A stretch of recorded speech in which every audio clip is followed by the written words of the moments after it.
வணக்கங்க.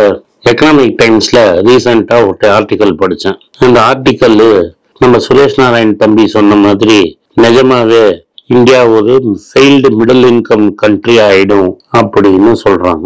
Middle income கண்ட்ரினா நம்ம பணக்கார நாட்டா ஆமாட்டோம், நம்ம நெய்தர் ஏழை நார் பணக்கார நாட்டா மாட்டிப்போம். இது பேரு மிடில் இன்கம் ட்ராப்பு, இதுல மாட்டிப்போம் அப்படின்னு அந்த ஆர்டிக்கல் சொல்லுது. நான் சொல்லல, இந்த சைடுல அந்த ஆர்டிக்கலை போட்டுருங்க, நீங்களே படிச்சுக்கோங்க. அவன் என்ன சொல்றான்னா, போன 12-13 வருஷத்துல இன்கம் குரோத், அதாவது இன்ஃபிளேஷன் போனப்புறம் இந்த மிடில் இன்கம், அதாவது டாப் 15 to 50%, அதாவது முதல் டாப் 15% விட்டுருங்க, 15 to 50% இருக்குல்ல, அந்த டாப் 15 ஒரு கதை இருக்குன்னு அந்த அப்புறமா பேசுறேன். 15 to 50%க்கு இன்கமே ஏறல. இன்கம் ஏறலைன்னா 5%, 10% ஏறி ஒரு 50% ஏறி இருந்ததுன்னா கூட 10 வருஷத்துல விலைவாசி வீக்கம் அதோட பெருசா ஏறி ஆக்சுவல் இன்கம் இதோட கம்மியாயிடுச்சு. இததான் என்னோட போன வீடியோல 98ல புதுசா சாஃப்ட்வேர் சேர்ந்தவனுக்கு என்ன சம்பளம், இன்னைக்கு புதுசா சாஃப்ட்வேர் சேர்றவனுக்கு என்ன சம்பளம், பெரிய பெரிய சாஃப்ட்வேர் கம்பெனில 8000 ரூபாய்க்கு சம்பளத்தை வாங்கிட்டு 3 வருஷத்துக்கு கொத்தடிமையா சேர்க்கறதும் உண்டு. சில பேர் 12ஆம் கிளாஸ் படிச்சவங்களை கூட உன்னை ப்ரோக்ராமர் ஆக்குறேன்னு பெர்மனண்டா கொத்தடிமையா சேர்க்கறது உண்டு. ஸோ இவங்களோட சம்பளம், ஏன்னா சப்ளை ஏறினதுனால உங்களோட சம்பளம் ஏற மாட்டேங்குது. அன்னைக்கு 25,000 சம்பளம் வாங்கினவன் இன்னைக்கு 35,000 ரூபா 40 ரூபா சம்பளம் ஆயிடுச்சு. அதை நான் தங்கத்திலே கம்பேர் பண்ணி பார்த்தேன். நீங்களே பார்த்துக்கோங்க, 97 என்ன தங்கம் இருந்தது, இன்னைக்கு என்ன இருந்தது தங்கம், அதெல்லாம் அவர் எக்ஸ்பிளைன் பண்றாரு. இது மாதிரி 18லேருந்து 35 வயசு இருக்கிற இந்தியன்ல 120 மில்லியன் பீப்புள், 10 மில்லியனுங்கிறது 1 கோடி, அப்படின்னா 12 கோடி பேர்.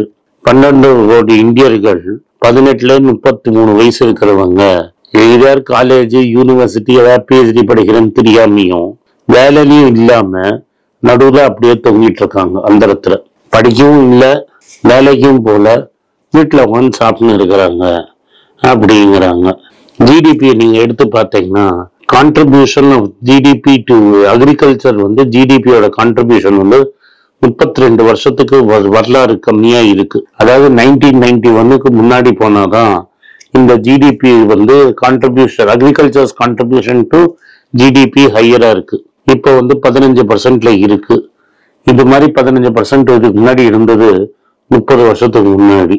ஸோ 30 year லோல இருக்கு. இப்போ அக்ரிகல்ச்சர் ப்ரொடக்டிவா இல்ல, ஜிடிபிக்கு கான்ட்ரிபியூட் பண்ணல. ஆனா என்ன பார்த்தீங்கன்னா, ஹையஸ்ட் எம்ப்ளாய்மெண்ட் அக்ரிகல்ச்சர்ல தான் இருக்காங்க. ஒரு 70 மில்லியன் பேர் அக்ரிகல்ச்சர்ல இருக்காங்க. அப்படின்னா என்ன சொல்றது, ஒரு விதத்துல தின்பண்டம் விலையெல்லாம் ஏறிட்டே இருக்குது. பொன்னி ரைஸ் 90 ரூபாய்க்கு விற்கிறது, ஆனா ப்ரொடக்டிவிட்டி இன்க்ரீஸ் ஆகல. அதனால லேபருக்கு சம்பளம் கிடைக்க மாட்டேங்குது. உத்தரப்பிரதேசையும் பீகாரையும் கம்பேர் பண்ணீங்கன்னா, நேபாள்லயும் பங்களாதேஷ்லயும் மக்கள் இன்னும் ஜாஸ்தி சம்பாதிக்கிறாங்கண்ணா. அதாவது நேபாளில் இருக்கிறவங்களோட சம்பளம் உத்தரப்பிரதேஷ் அந்த நெய்பரிங் ஸ்டேட்லோட சம்பளத்தோட ஜாஸ்தியா இருக்கு. பங்களாதேஷ் சம்பளம் பீகாரும் உத்தரப்பிரதேஷோட ஜாஸ்தி இருக்கு. நீங்க அதே கீழே பெங்களூர் வந்தீங்கன்னா நிறைய பேர் சம்பளம் யூரோப் அண்ட் அமெரிக்கால கம்பேர் பண்ற மாதிரி இருக்கு. ஸோ நம்ம ஆவரேஜ் பண்ணாலும் உங்களோட ட்ராப்ல இருந்தாலும் ஒரு சைட்ல ஒரே பணக்காரனா இருக்கிறான், ஒரு சைட்ல ஒரே ஏழையா இருக்கிறான். இதெல்லாம் நடந்துட்டு இருக்கும்போது இப்ப பிரைவேட் கன்சம்ஷன், சுரேஷ் நாராயண் தம்பி சொன்ன மாதிரி, ஆர்சி பார்கவ் சொன்ன மாதிரி, பேட்டாவோட கஞ்சன் சிங் சொன்ன மாதிரி, ஏசியன் பெயிண்ட்ஸோட தலைவர் சொன்ன மாதிரி, பிரைவேட் கன்சம்ஷன்ங்கிறது குறைஞ்சிடுச்சு. மிடில் கிளாஸ்ல டாக்ஸ் பர்டன்ங்கிறது ரொம்ப ஜாஸ்தியா இருக்கு. இது கிரஷிங், எங்களால தாங்க முடியாத அளவுக்கு இருக்கு. இப்ப என்ன பயம் வந்துருச்சுன்னா, எல்லாருக்கும் அவங்களோட பசங்களோட ஃபியூச்சர், அவங்களோட ஃபியூச்சரோட இன்னும் மோசமா இருக்குமோ அப்படிங்கிற ஒரு கவலை. நான் என்ன பண்றேன், அதுல இன்னும் ஒரு டேபிள்ல இருக்கு, அந்த டேபிள் எடுத்து உங்களுக்கு புரியுற மாதிரி பெருசா போட சொல்றேன். டாக்ஸ் ரேட்ல 10 வருஷத்துல எவ்வளவு மாறி இருக்குன்னு பாருங்க. விலைவாசி ஏறி இருக்கு, டாக்ஸ் ரேட்டும் ஏறி இருக்கு. பெட்ரோல்ல எக்ஸைஸ் டியூட்டி 9 ரூபாய் 20 காசு இருந்துதான், இன்னைக்கு 19 ரூபாய் 90 காசு. இதை தவிர ஒரு செஸ் வேற இருக்கு. அன்னைக்கு செஸ் கிடையாது. அன்னைக்கு 2014ல மில்க் யோகர்ட் வேட்ல டாக்ஸ் கிடையாது. இன்னைக்கு என்ன சொல்றாங்க, ஃபிளேவர்டு மில்க், ஃபிளேவர்டு யோகர்ட் சாப்பிட்டீங்கன்னா 5% டேக்ஸ். அதுக்கப்புறமா வந்து ஷார்ட் டேர்ம் கேபிட்டல் கெயின்ஸ் வந்து அன்னைக்கு 15%, இன்னைக்கு 20%. லாங் டேர்ம் கேபிட்டல் கெயின்ஸ் அன்னைக்கு 10%, இன்னைக்கு 12.5%. ஸ்டேஷனரி பென்சிலோட மேல இருக்கிற டேக்ஸ் அன்னைக்கு 5%, இன்னைக்கு 12%.